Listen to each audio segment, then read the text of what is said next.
people. It's about to get real. And then I'm gonna hit record. You're not gonna hear the music. I'm gonna just bob my head and I'll let you know, and then Al will do his thing. Sounds good. All right, let me know when they do that. Hit I'm ready record. to we rock.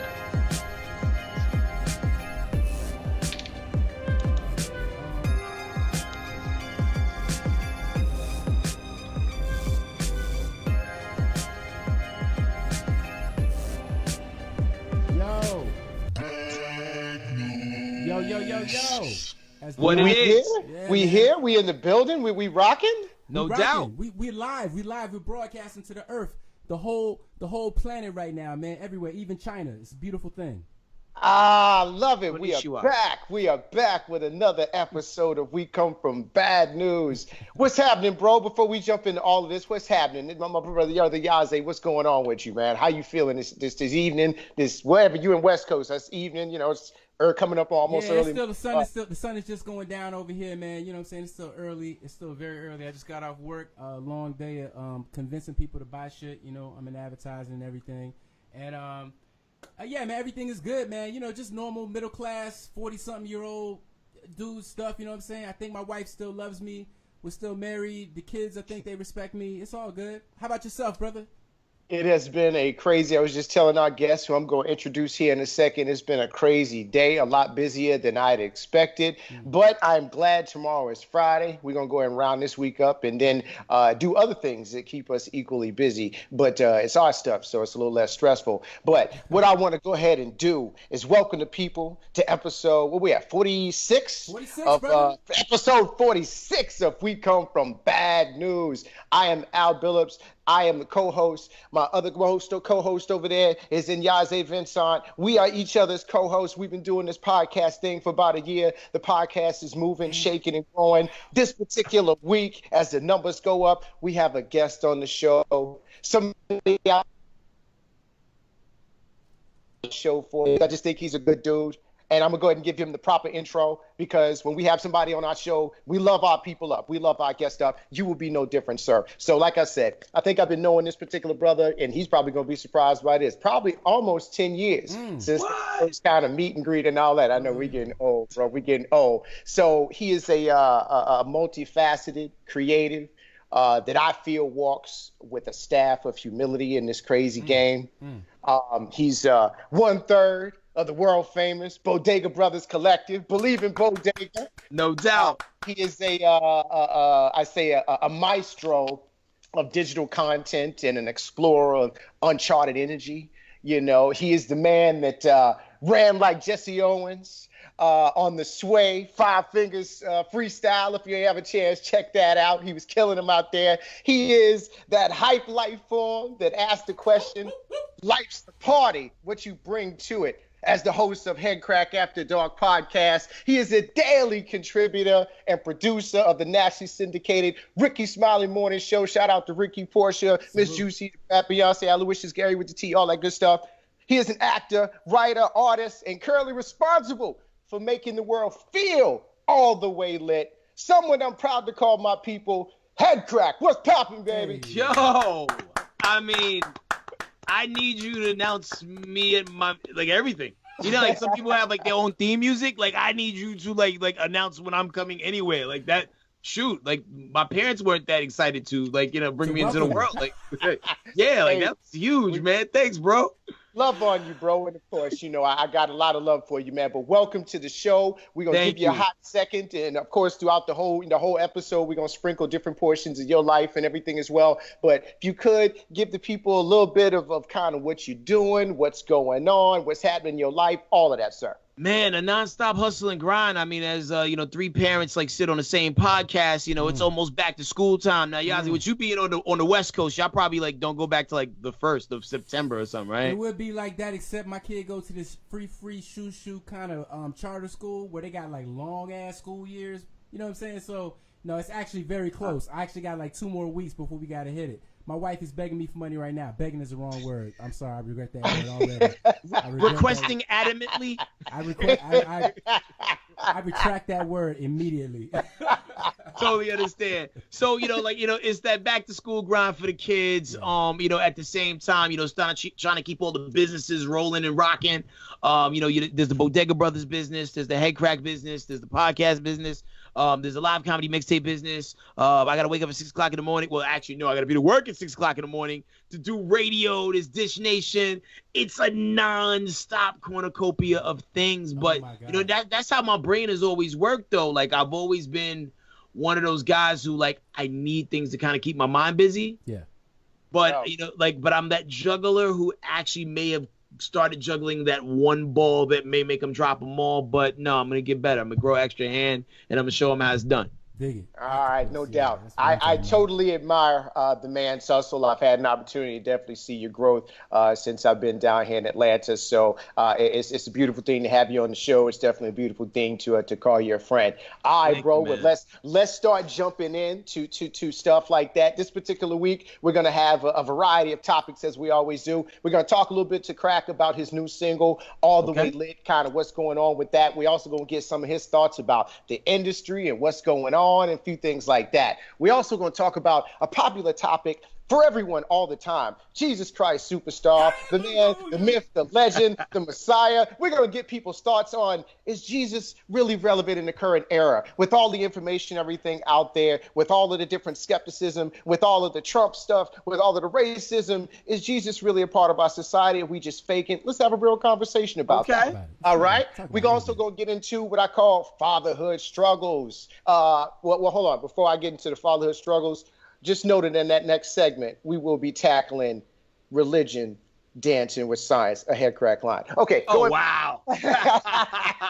I ain't forget about you, baby. Well played, man. Well played, all the way lit. All the way lit. All right. And we are fathers. We're going to talk about how we came up in comparison to the new generation that's going on right now. Some of the things they're able to get away with that we would have gotten destroyed over. Our philosophies versus our parents' philosophies. Did we become our parents? Are we just a better version of it? Are we just totally different? All that kind of good stuff. Another great show on deck. Let's get it. I love Al, man. Yo, HeadKrack, I always be telling people, Al is like Sam in Lord of the Rings. You gotta have that nigga to be like, you could do it, Frodo. I know this shit is heavy. I know this shit is hard. Remember who you are. Remember who you are. Remember you can get there. He always got such positivity and energy. I love it. Go ahead, set it up, man. Set up this topic. All right, bro. I love everybody. All right, let's get it. All right, let's jump into this first topic with my man HeadKrack. He has a single that's been out. I'll let him kind of get into how long and stuff. It's called All the Way Lit. It's got a gentleman on there, and help me make sure I say his name right. Is it the Mahdi? Mahdi, yeah. Like sometimes he puts the in front of it just to make it proper. Like I call Birdman the Birdman. Sometimes you gotta just add things just to make it more official. So like the Mahdi, is that the same as the Islamic savior? Is that the kind of the terminology we using? You know what? I never even looked into that. Knowing him, probably yes. For him to be such a young man, he is so deep and infinitely wise beyond his years. Sometimes you have talking to the youth and you feel like you're talking into an empty shoebox. Like when I talk to Mahdi, I feel like I'm talking to somebody who's been here before. Word. You get ready to explain something to somebody. I don't have to explain anything to him. Like he gets it already. He already know. Old soul. Young dude, old soul. Love that. Man. I love that. And I'm on his IG too, man. Definitely real talented fellow. Well, if anything, let's talk about how it kind of came together, working with him a little bit. Tell us about your single. And right now, I know you have a challenge that you're putting out specifically focused in on the ladies. Let's go, sir. All right, so basically, man, I was at this open mic situation that they have in Atlanta, hosted by my man Mike Sick. It's the bar exam. And the bar exam is a situation where they have different MCs. They get up, they rhyme or sing or do that sing rhyme thing that, people are doing these days. And Mahdi, he got up and did this song that was so dope and so infectious and so catchy called Everybody Want to Be Like Us. And I'm like, yo, this kid's talented. And so he ended up winning that round.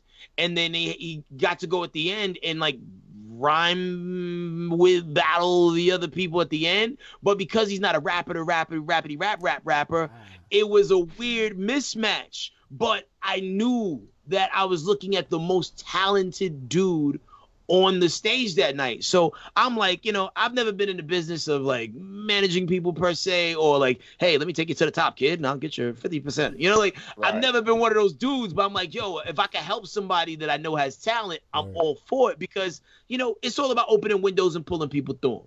You know what I mean? So that's what I wanted to do with him. So like I got his information. I'm like, I don't know what we're gonna work on, but I want to do something with you, and I want to make sure people know who you are. Right. So fast forward a few months. There's a producer by the name of Kelly Portis, who I be stalking on YouTube, and he's a really talented producer. So he like one of them guys who'll whip out a guitar. He'll pull out a real drum and make some beats. Real music, from real scratch. music. Yeah, I love that. I love being in the lab like that, man. It's beautiful. Yeah, so like I'm like, so I already got a bunch of joints with Kelly Portis, but there was one I was sitting on where I felt like it was like special and something needed to happen to it. So I shot it over to Marty. So one day Marty shoots me back an iPhone camera video of him singing the hook in the car.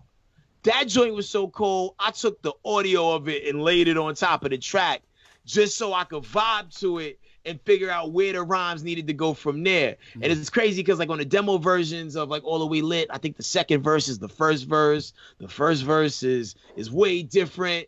And it's kind of cool. Like I hopefully like, I just got my Mac restored. So hopefully I still got the old files. Cause you remember like back in the days, like cats like the Beatles will put out an anthology and was like, yo, the demo of The Fool on a Hill was hard body. Why didn't they put that one out? So like I want to get to a point in my career, like way down the road, where I could put out the alt versions of some of these records, because it's just always cool just to hear what became of certain songs. Like anytime I stumble across a demo of like an old joint from like the 80s from like an artist that I like, I'm like, whoa, like Jack the Ripper came a long way. Like if you ever heard the original Jack the Ripper or the original Rock the Bells or the original. Yeah, I like that too. I like hearing songs in different phases and spaces. Like I like hearing kind of the reference tracks on different things to see kind of where they changed it, what happened. It's a beautiful process to watch. Like I heard original version of My Name is D Nice one time, and I'm like, whoa, they definitely picked the better version, because like the original one was like,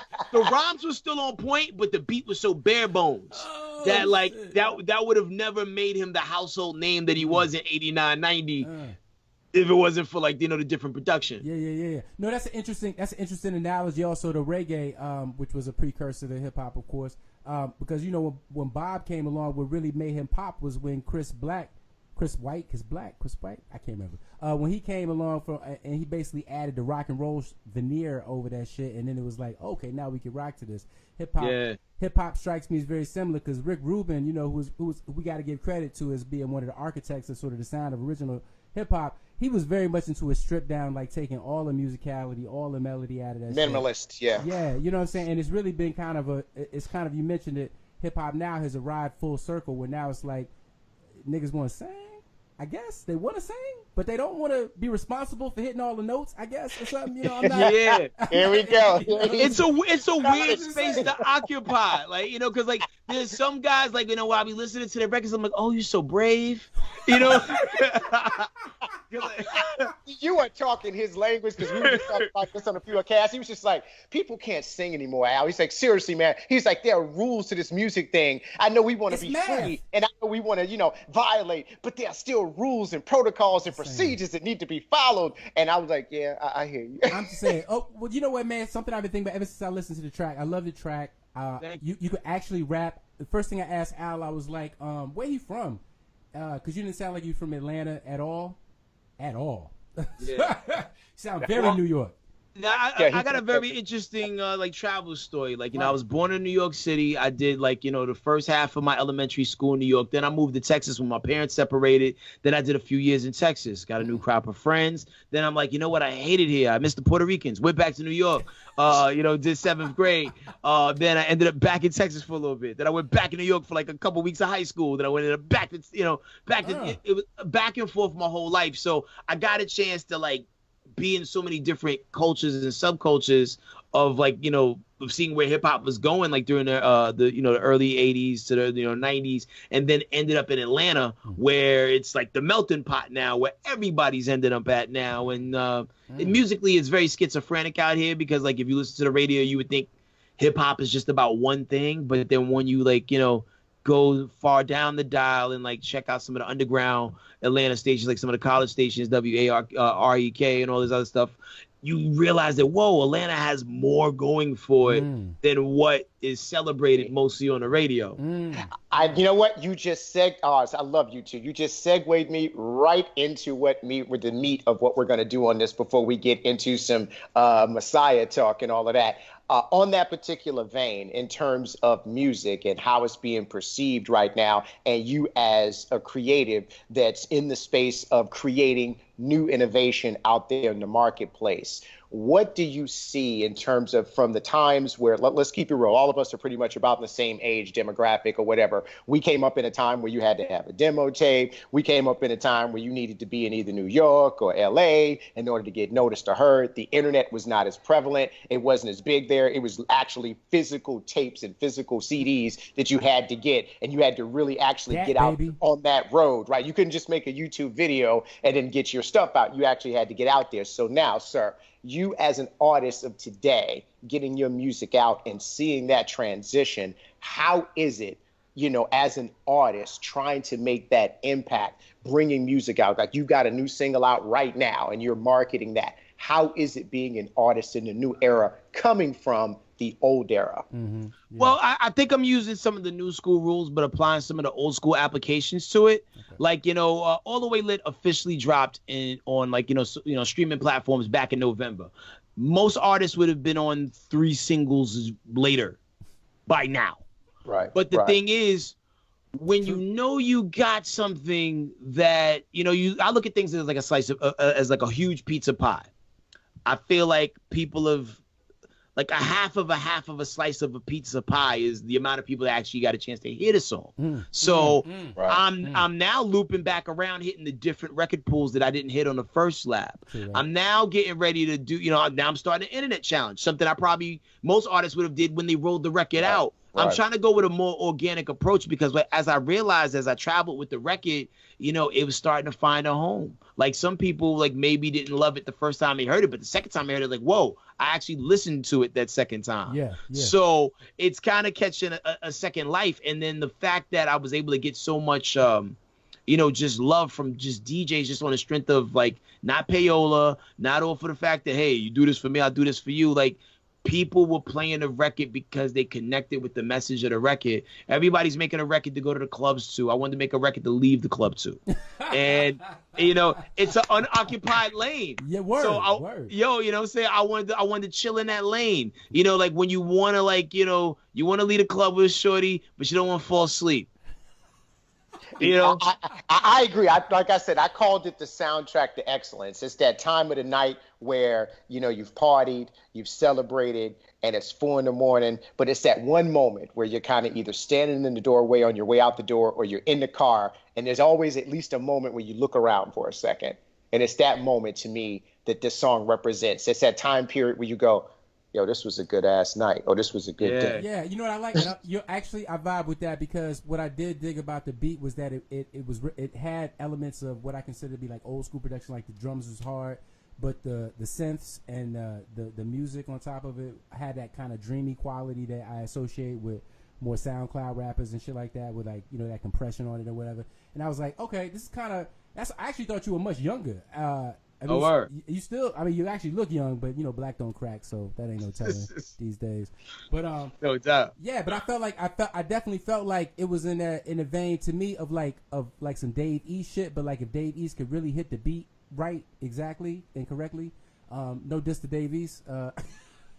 Shots like he checking for my critique. But I'm just saying, But like I like the way you really rode the flow when it was like on the border. It was like I could tell you're gonna do some singing. I could tell you about to get melodic, man. And Yo, so I got a record that I'm very I feel brave enough to play only every now and then for certain people, and I'm so teetering on the line of like, hey, Marty, this is your song now, or like, hey, I put this record out to change my life, and they play it on Insecure, like where.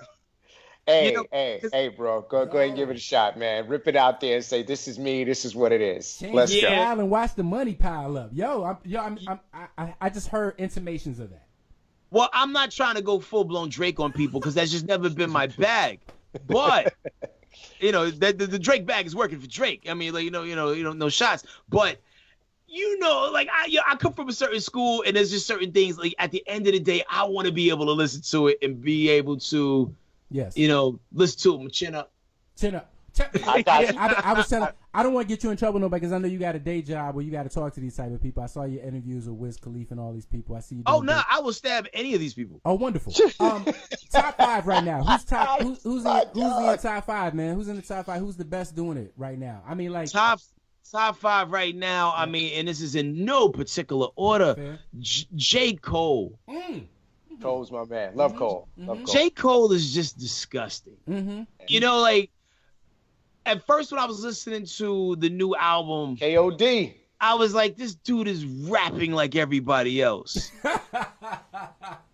But he's rapping better than everybody else that is rapping like everybody else. Yeah. Like, just the way he, like, just commandeers the flows and then tells a story with it, and it all makes sense. True. You know what I'm saying? Like, he raps like he has sense. Yes. And he's always rapped like he had sense. And he always had a song that had some sort of a takeaway to. Like anybody could rap about rapping, anybody could rap about the party, but when you could rap about something that people will remember, people always remember Tupac's Brenda Got a Baby. Because it was about something. It was about something strong. People are always going to remember J. Cole's Lights, Please. People are always going to remember shoot. I mean, even like ATM, even oh yeah. Even the song on the album 1985 and the song we talk about his mom like was always drunk all the time and like on drugs and how that affected him. I can't remember the name of it, but like people are going to remember those songs. Yeah, like Dear Mama, see? People will always remember something with substance. So J. Cole definitely. Royce the 5'9". Detroit. Oh, man, I'm liking this so far. I'm really enjoying this so far. I must admit, Royce is extremely underrated. Totally underrated, man. Totally underrated. And that nigga can sing. Yeah, and like who saw that coming, right? Who saw that coming? Because like most people would have been like, he's too dope to do that, or like he's too lyrical to do that. Like he doesn't want to risk his credibility. And I know this might be cheating, but I have to put Royce the 5'9" and Elzai in the same HOV lane in the same car, because Elzai's a problem too. He got a joint right now called Jericho Jackson. It's him in Crisis, and the beats are repugnant. The raps are repugnant. Elzai has always been a beast. I don't get on that. Yeah, I don't know if they have like lead or monatomic gold in the water in Michigan, but for some bizarre reason, these cats is just rapping really well over there. So J. Cole, Elzai, and Royce the 5'9", they're carpooling. Beautiful. Kendrick Lamar. Love Kendrick. Who's pushing the culture harder right now than Kendrick? And he had to adjust the formula a few times to get radio to, drink the Kool-Aid. Yeah. And I always had a problem with that because, they would always play his get high, drunk party records, but they never really got behind records like All Right, shoulda. That song could have changed the world more than Bad and Bougie did. If radio would have let it. Totally agree. He had the video had to do what radio would not do. I totally agree. Yeah, and if these walls could talk, that's a great song. I love The Recipe, even though that was about getting high and turn it up. But I felt like that should have been a bigger record than it was. But it is what it is. So Kendrick is killing the game, man. And you see his performance on Power. Bro, I saw that. I saw that, man. That was great. That was revelation. I mean, I knew he could do it because of what he was doing with the skits and with the theatricality of his shows and whatnot. But to see it and I was like, this nigga's about to be president. Yeah, it was when someone becomes the triple threat and you see it happen. Yeah. See it happening with Kendrick. Kendrick's evolution is great, and then he's got the Pulitzer that he got as well, which definitely that's just uncharted territory for hip hop, man. I forgot he got the Pulitzer. I already forgot. This bro walking around with just honors, just hanging off him, adornment. Trying to tell you, playing a crackhead, and I thought that was so brilliant to go from all of the imagery that he surrounds himself in terms of kinghood and kingship, and to go down and for his first sort of debut character to be a crackhead. I was like, this brother really Well, actually, if I could pull the Whitney Houston card, Do it. Crack is whack, but his character was actually on Flocka. He was on Flocka. He wasn't on crack. Yeah, It's like crack on steroids. like apparently, like that drug is on the rise. I was watching a video on World Star. Somebody was on Flocka and they was on the ground. Their body was contorting and doing all types of crazy things. What is Hold on a it? second, my headphones came out.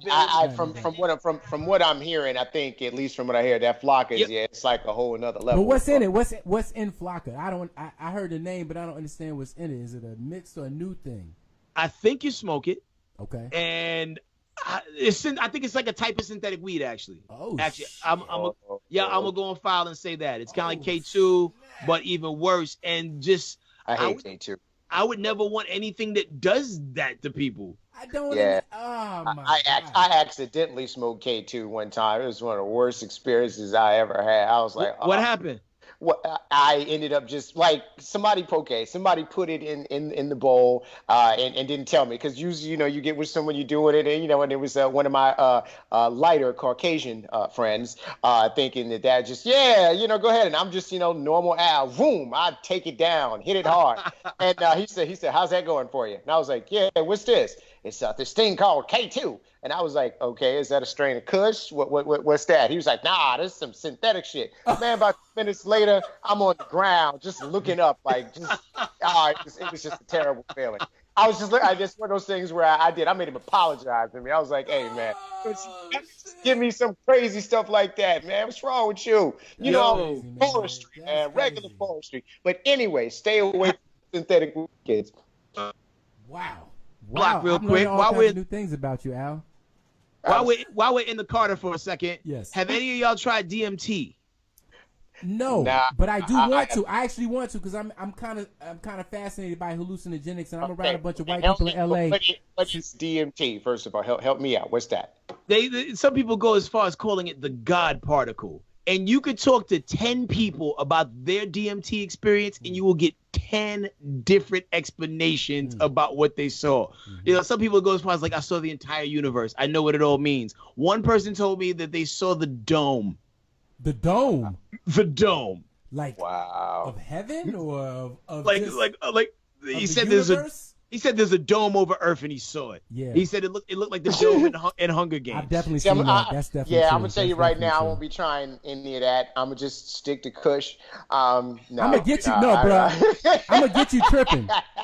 If we're gonna lease the shrooms, we're gonna lease the shrooms. No, actually, I'm curious about shrooms. I would actually do shrooms. All right, just to wrap this wonderful thing up. Oh, go ahead. I had a friend who tried shrooms, like somebody used to do improv with. He said the people that he was talking to turned into marionette puppets. Okay. Like they were still there, but all of a sudden they were marionette puppets, like with the lines in the mouth and moving, and that's just crazy. But to be real with you, though, that really is what y'all are. I mean, you know what I'm saying? Like, never mind. Sorry. Y'all are already on it. Okay, to wrap this up, I definitely would not mind trying shrooms. Let's make a date to do that this holiday season, because I need to be off work in order to be able to fully enjoy that. But overall, I think that all of us are saying that we have an affinity for good music, and HeadKrack is well on his way to continuing to make that type of stuff. Yeah. We support all the way lit, of course, all of HeadKrack's ventures as it pertains to that. And right now, if you want to give them a little bit on the challenge, we'll go ahead and move to the next topic. Okay. Let's tell them about the challenge, and then we'll move on to the Messiah. Basically, y'all's called the She All the Way Lit Challenge. When we do these shows, like the girls really be like, interacting with the hook, because, guys are too cool to sing, right? So I'm like, I wonder how this would sound like a female sung the hook. So I put the All the Way Lit Challenge out there just to see how some of those sexy female voices would sound belting out the hook. Interesting things so far, like as we go to press time right now on the what is this, the 3rd of August? So it is. More chicks rapping, actually. More chicks opting to do the 16 than they have to sing the hook. Okay. But I did the light underhanded softball pitch on the promo earlier this week, and I'm really about to ramp it up starting like, over the next 5 or 6 days and see what we get. But I mean, shout out to everybody who sent submissions. I mean, Hope Trilly from Queens came through and blazed the 16. There was Chaos the Rapper came through and blazed the hot one. And there was a couple other ones too. So I can't wait to see where this goes. I'm all about shooting the long shots and try to like manifest what you want to happen. I was like sitting in, it's like, man, I wish this promo was going a little bit better than it was. But once again, I didn't really do any real promo. I was like at my son's college one day, and it was like in an elementary school the next day. So I couldn't really like go hard body karate like I wanted to. But then the Def Jam rep was standing in the hallway, and he reps an artist that I like. I was like, hey, do you think blah, blah, blah would be interested in such and such and such and such? There you go. Like, hey, yeah, that person kind of needs to do a few things right now. So I'll see if I can make it happen for you. So hopefully I can get like an all-star version, like, maybe like put a female on the 16, get this shorty that I want to do the hook, and then and the record's in a different space, and it's like it becomes the chick record that I always knew it could be. Oh, I love that. I love this. That's it. Done deal. We're good with that. So that's the She's All the Way Lit challenge. At the end of the show, we're going to repeat that and get all these details again. We're going to go ahead on now and move to the next topic, which is Jesus Christ, superstar, the man you love, one of the first Atlanta Falcon fans ever to walk the earth and then not walk the earth. Jesus Christ, he rose up on the third day. This nigga. I've been upstairs on the smoke saxophone for quite a bit. All right, this particular topic, let's talk a little bit about Jesus Christ in the modern day era. Kind of all the principles that we've known Jesus Christ for, is it still something that's prevalent in our society? I know for myself, and I'll kind of kick us off a little bit on this particular topic, as well as Yaze. We kind of grew up, in the church to a certain degree. Like my children have grown up what I call religion neutral. We're not churchy people. We never pushed a specific philosophy on them. We kind of left it open. We've had discussions of God and Jesus and such, but it wasn't something to where me and Yaze grew up where it was mandatory that you were going to attend, certain church events. It was mandatory that you followed certain codes and philosophies as it relates to religion. It was mandatory that you participated to some degree in some level of faith. Jesus was at the center of pretty much everything I was around as it relates to my mother, grandmother, and the people. This particular society, it's a little different now. We're in the information age. People are able to see things. People are able to read. People are highly skeptical. So the question I put on the table, and we can dissect and flip it around in as many ways as we like, is Jesus as relevant as in the past? Is it just a concept or a philosophy, a pie in the sky thing that we all are looking to obtain? Or do we feel as though it's something really tangible? How's it changed? Who wants to kick us off? Can I just jump out right first? Check out. I just want to frame it like this. Mm-hmm. I think for a long time the conversation has been about the sort of the absence of God in sort of the mainstream conversation or whatever.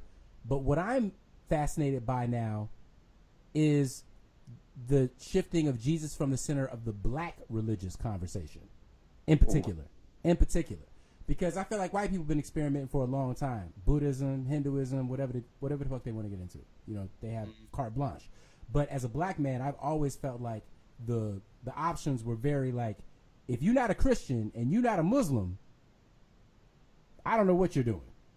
Right. And now I'm on the internet and I'm having chicks I'm following on Instagram, very cute girls who into Orisha worship and voodoo and Yoruba and all this stuff that tells them to get naked in the ocean.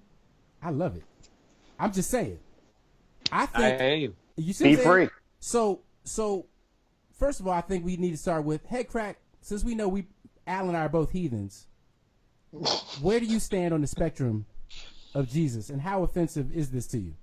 Well, I've always participated from the religious sampler plate. Shout out to, I love that. I got a Bible over there too. I can't reach it though. But at the end of the day, you just gotta look at what applies to your life and what works for you. My God isn't your God. Your God isn't my God. His God isn't his God. Everybody has some sort of religious. Well, not everybody. I take that back. everybody like, sees things or like has religion put on them in a different way. And depending on how you receive your information, you're going to perceive it different. Have always read and seen in multiple different places and sources that the story of Jesus has been told multiple times. If you go far back, Horus was one of the original stories. There was a crucifixion, a betrayal, a resurrection in 7 days. There was another version of that same story.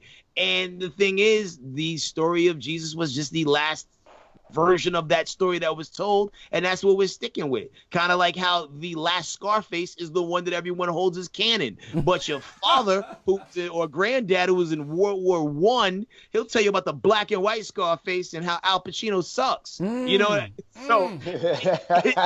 HeadKrack giving us some history, baby. Let's go. mean, it's interesting, and even as black people, like how we had Christianity thrust upon us by our slave masters, because like they really used it to police people, and that's what and I want to mince my words here and speak very carefully. I believe in a higher power. I believe in God. Absolutely. I absolutely believe in God, or like I like to even like go grander than that. I believe in the powers of the universe. Okay, God is a part of it. I'm totally all right with that. Okay. Yeah. With that being said, religion in its book form is more so here to police the people without a conscience or police the coachable. Because let's just say if you were playing dodgeball and you remove the rules from dodgeball, what's stopping you from picking up a rock and throwing that? Nothing.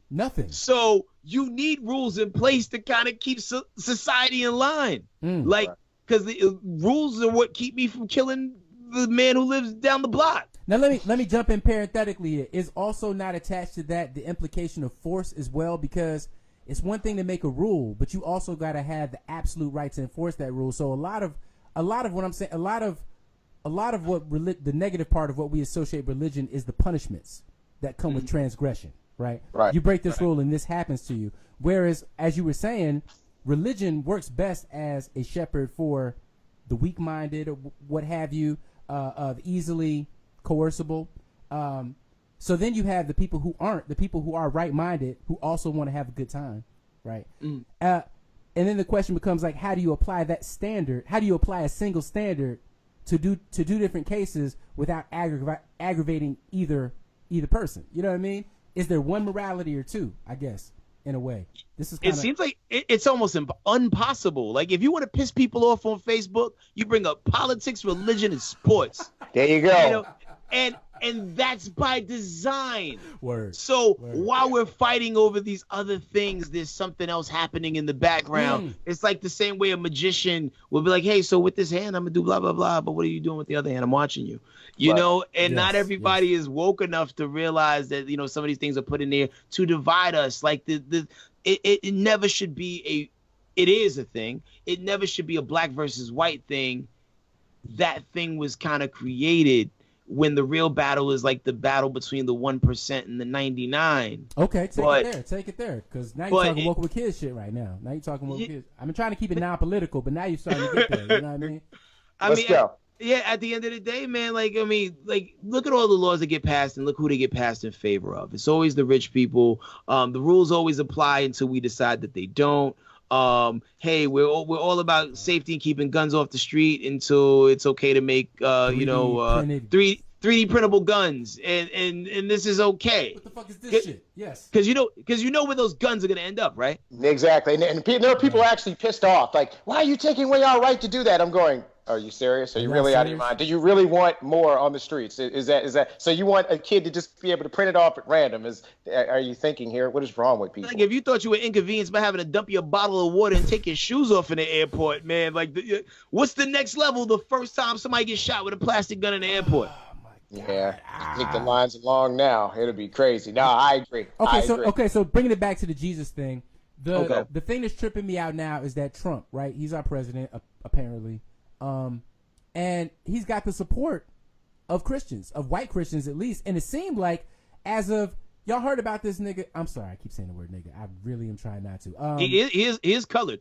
He is colored at the very least. You know what I'm talking about? This pastor that came out. I can't remember his name, but this pastor that came out and said that Trump is going to be the best president for black people ever, because the last president didn't have no reason to be good to black people, meaning Obama, whatever. But I'm not even going to take debate on that one. But Trump is going to be the best president for black people, and he's speaking this from the pulpit. Meanwhile, it says the non-profit church. Go ahead, bruh. Meanwhile, in the White House, Trump is announcing, Sessions is announcing a new religious liberty task force, so that they can help defend people who want to discriminate on the basis of religious liberty.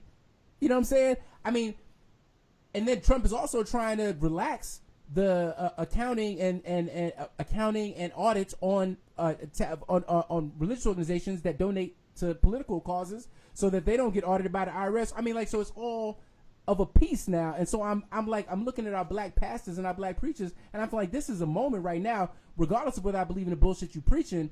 If you have an influence over our people, this is a line in the sand. If you're standing with motherfucker, it's like, what? Like, what? I mean, but also when you look at the larger scope of organized religion, people who buy into that at the highest level are usually the biggest sheeple and the easiest to do as you're told. Correct. You know what I'm saying? Because of the fear, the words that you used earlier, the punishment, what did you say when we first started talking about the I know what you're talking about, but I don't be remembering things. But people are so afraid of the repercussions, consequences from a higher power. They'll just do what they told. Like, there was an old lady who I knew who voted for George Bush because she believed in, like, she didn't believe in like the religious shit he was kicking. She was all about. Got you.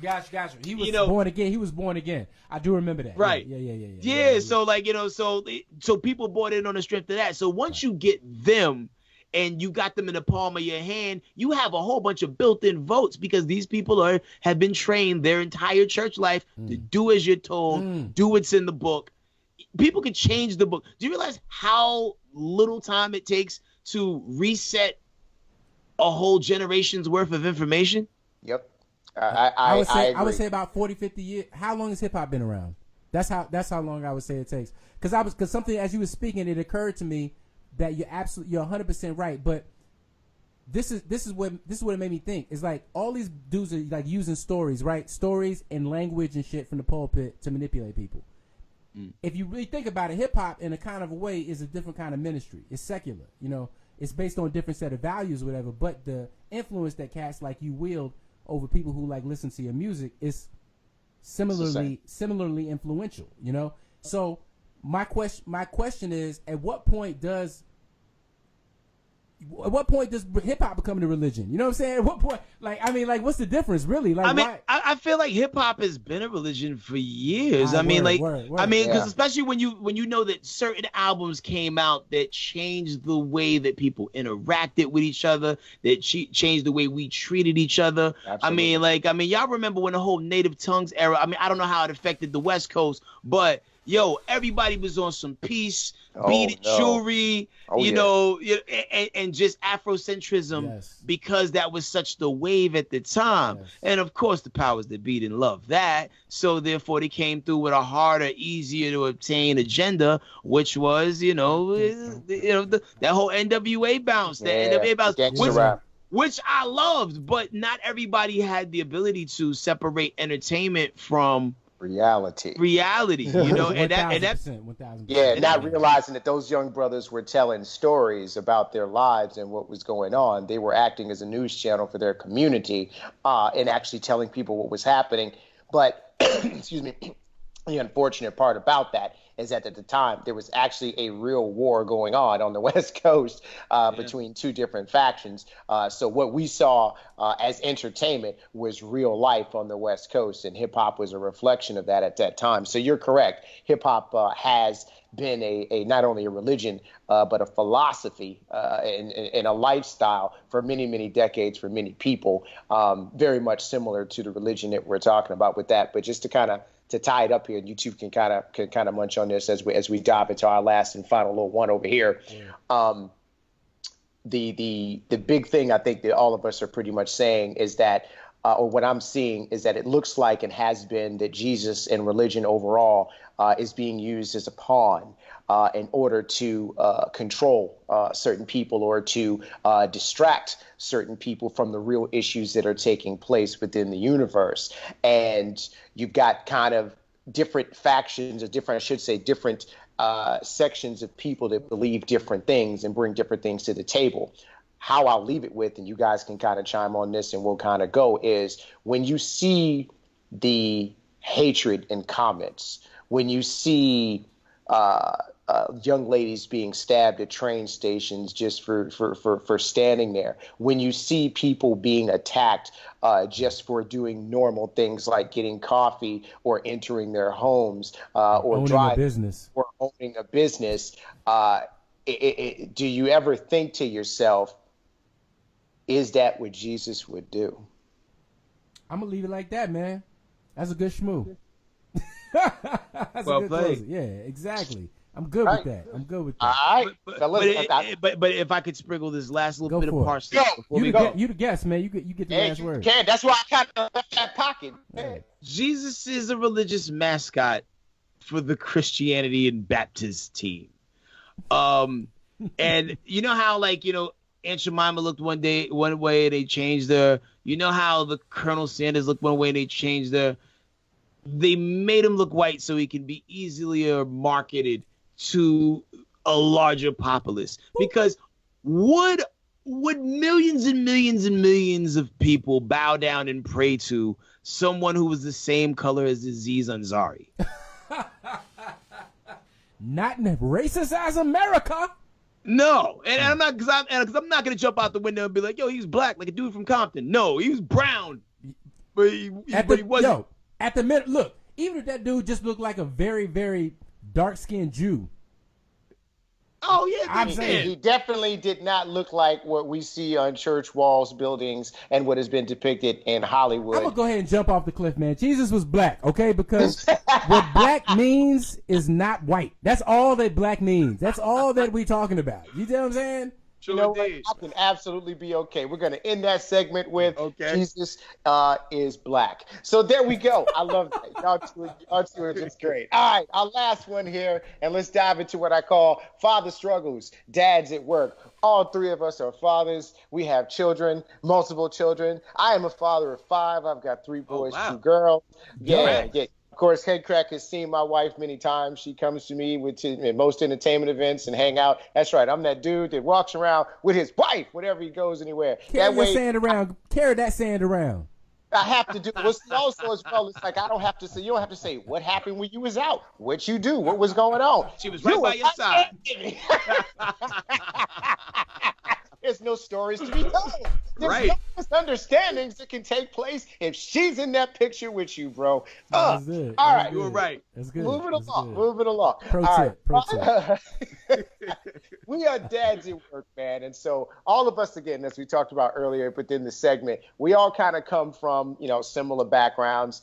We all kind of probably were raised very similar in terms of we had rules and regulations that we had to deal with. We had to, clean up our space. We were expected to go to school. We were expected to do certain chores in and outside the house. And overall, we were expected to shut our damn mouths and do what was expected. Or there could be physical or some sort of, repercussion. I think what you mean is that we were all beaten. We were all beaten at some point. At some point in time, we got that ass beat. Our society was not as conscious, and there was no internet to talk about spanking is bad. There was no one sitting around telling different parents how to tone police.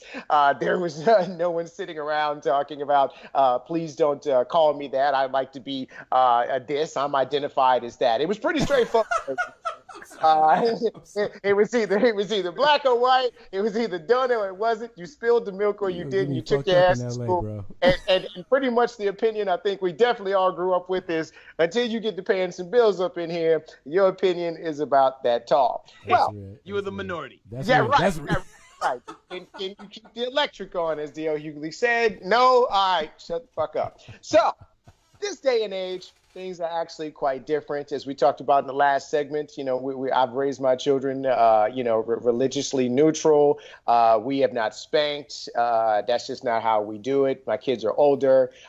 They have the ability to express themselves. I've not found for myself, I've struggled with different things in terms of how children and teenagers interact with that. I was not allowed. I mean, I was able to say certain things, but I had to be very careful on how I presented that information. Whereas today, that's just not the case. With social media and just in general, kids will basically say whatever the hell's on their mind, good, bad, or ugly, and they really don't care about feelings, and they're borderline cursing. So I ask you, fellas, I know at times I struggle with that. I struggle at different times where I go, why are you talking to me like that? And hold on, I'm dad. What? I also struggle with things of there is certain entitlements and privileges that I think that this generation just thinks it should be there. Things are just supposed to happen. That's the way it's supposed to be. I'm supposed to have a cell phone. I'm supposed to have a car. You're supposed to give me money. I'm supposed to have certain things. I struggle with some of these things. So, fellas, I will put it on the table. From the way you were, guess first, absolutely on this one. To the way you're doing your children, what's some of the struggles that you face when you're dealing with these little people of today? Let's go. It's interesting because, you have 5 children, and anybody who has multiple children will know that no child is the same. The way you got to deal with one kid is different than you got to deal with another kid. Like my oldest son, I talked to him like he was 18 the entire time. Even when he was 2, I talked to him like he was 18. And he got it. I didn't never have no problems out of him growing up. I think he got maybe 2 beatings max. And I hated it. Word. I only got one beating. I was one of those people, as a kid, I understood. I got one beating ever. And the thing I got a beating for was like the most petty thing ever, considering that I've nearly gotten us kicked out of apartments. My parents used to sell drugs. I threw away the dope. You know what I'm saying? I threw the workout. Oh my God. But I got a beating one time because I left when my mom was on the phone and I wanted to go to the lobby and get me a soda, and I left, and the security guard had to bring me back upstairs, and she didn't like that. So I got a beating for that. But so I'm not one of those people who like to pull out the belt, the whip like Indiana Jones and just beat their kids for everything. But I didn't really have to do that much with my oldest, so he just got 2. Now my 6-year-old, I'm like the karate master from Kill Bill or Patrick Swayze in Roadhouse, and he's a nice kid, but he does passive aggressive things to his 3-year-old brother. Even today, he whipped him in the eye with some pajamas, and I saw the zipper part hit him in the eye. So just as a reflex, it was just right in the chest, knuckle pop to the chest. Yo, what'd you do that for? Would you like if I did that to you?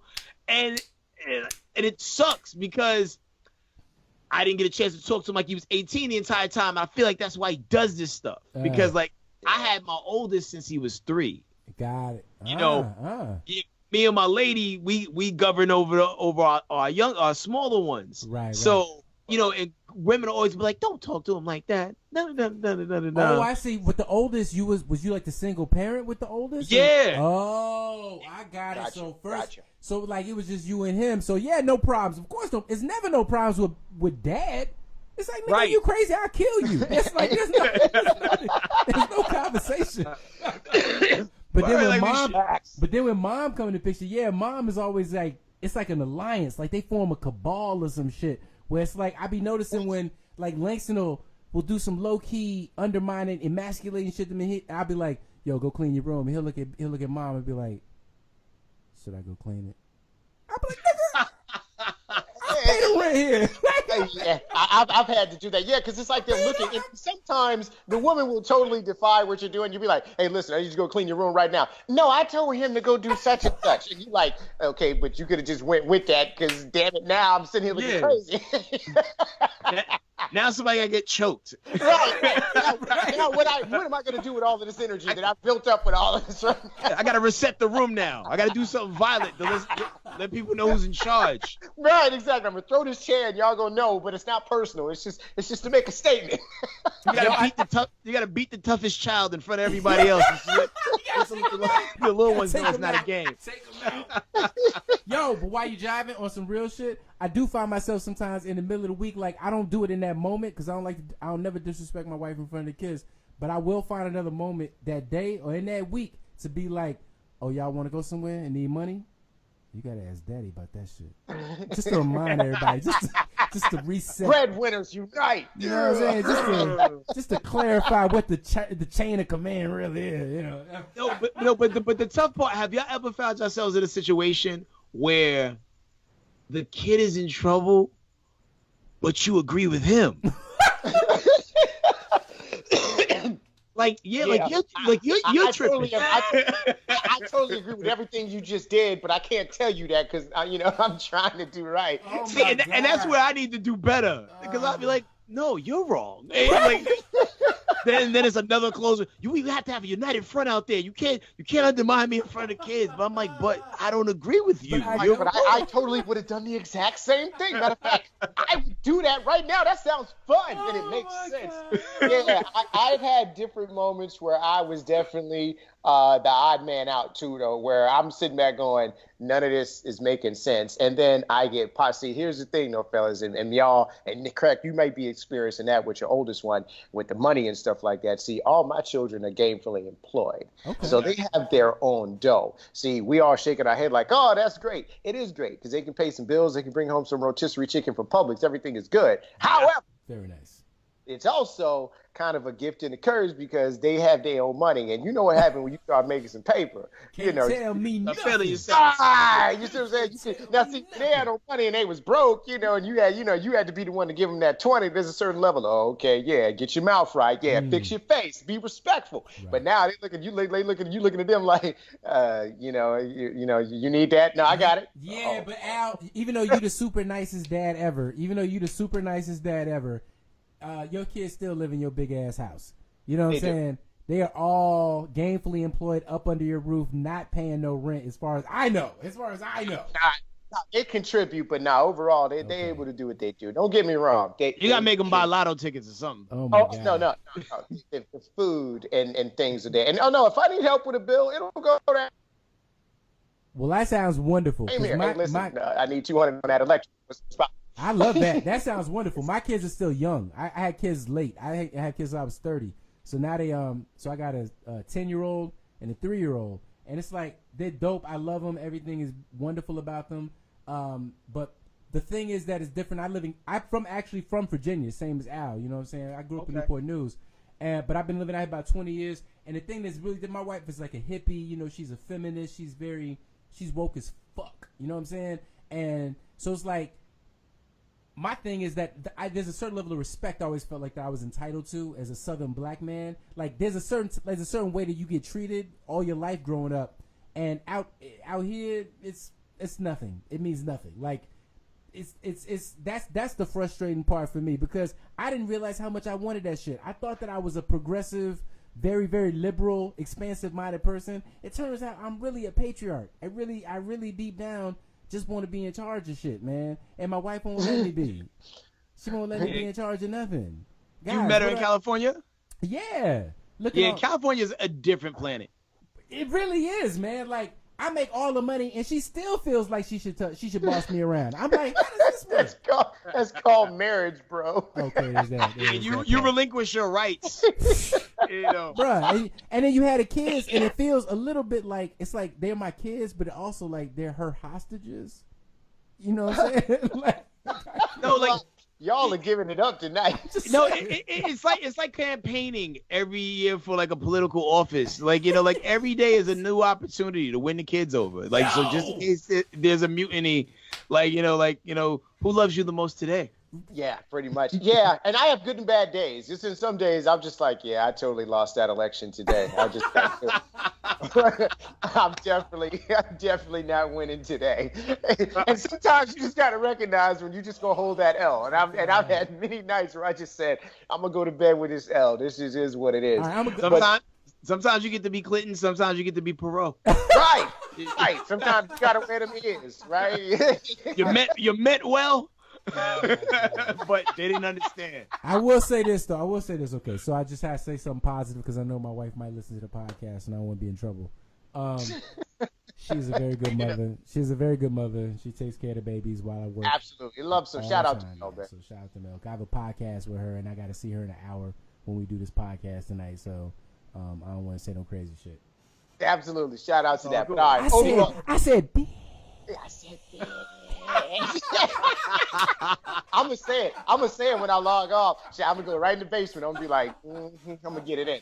Nah, but sounds like we pretty much experiencing, the differences between how we came up and what's going on. And sometimes we win, and looks like there's a lot of losses also on the agenda. So it is what it is. We're working through it. We are three creative fathers working through this whole thing right here. What you got there, Crack Money? Hold up. I can't see what's happening. I'm missing all of that. The screen says, "Bitch." Oh! I had to type it. You gotta type it. You can't say it. Your wife is in the net. Mine's right upstairs. That's my version of being in outer space. I love it.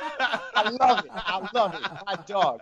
Well, we are three fathers trying to work it out. We're going to do what we can right there. So let's go ahead and wrap this up right now. Crack Money, please tell the people where they can find you, your platforms, and the upcoming projects. Anything you want to say to them as you are signing out, sir. Let's go. Well, indeed, man. You can follow me on all social media at HeadKrack, HeadKrack. The single All The Way Lit is out right now, wherever you're stealing your music from, SoundCloud, Tidal, iTunes, Spotify, YouTube, hit play, make it repeat. Let's get these numbers up. The All The Way Lit challenge is in full effect. If you're a female MC or singer, post your video on Instagram, Facebook, or Twitter with the hashtag #SheAllTheWayLit, and I'm gonna be looking for you. We got about 3 weeks left in the challenge, man. And I'm trying to definitely put some talented people on, man. And don't forget about Bodega Brothers and Live Comedy Mixtape and the podcast HeadKrack After Hours. Damn it, I do a lot. There's a lot of stuff right here, and I got this shirt on for you, sir. Live mix.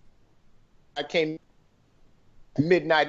I got me a purple shirt. Y'all got the me and Trees got the 2 purple ones, man. We got it. We came to the event. We support our people, man. I love you. Live Comedy Mixtape. Love y'all back.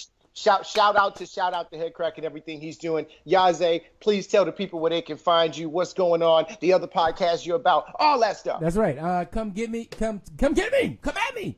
Adding Yaze, Nyaze, where I post about random shit. It's whatever. But I also got a podcast with my wife called Woke with Kids. Come check it out. We talk about politics. We bum you the fuck out, but it's for your own good. It's for your own good, okay? All right. Yo, you guys are feeding the culture at a high level. This is fun. Y'all can call on me to do this anytime y'all want. Like, y'all, you know what? Yo, I'm taking you up on that too, bro. Now this has been nothing but I'm fun. a man of my word, man. I was binging. I was binging your podcast Netflix style when Al put me on. Oh, I love it, yo. Thank you so much, man. Yo, and I'm going to go ahead and tell y'all, if you want to check your boy Al out, I'm on Twitter, AlDiddy1712. On Instagram, you can check me out at Algernon's October. And you can check out my A&R pursuits on Team Shaheem. And, of course, please check out our podcast, We Come From Bad News, on Facebook, Twitter, SoundCloud, Stitcher, Instagram, everywhere where you can listen to podcasts, we are there. We talk about life, music, culture, and everything in between. We come from a male perspective, but we respect all energy. We have testosterone, but we got love for estrogen too. We appreciate everybody tuning in, either on live or the cast. We appreciate the support, the comments, the reviews. Please give us more. Please make sure you visit all the HeadKrack's platforms. Check him out on the Ricky Smiley Morning Show, acting up with that whole crew. Check him out on tour with the Bodega Brothers. Go see a Live Comedy Mixtape if he's ever in your town. Check him out whenever he's out on Instagram. Holler at my people. And then, of course, come back and check us out next week. We appreciate y'all. We love y'all. Peace. Peace. All right. Excellent, fellas. Excellent. Yo, that was too fun, guys. Oh, man. I'm glad you enjoyed yourself, man, because we enjoyed you for sure. That was great. Man, that was fantastic. I'm a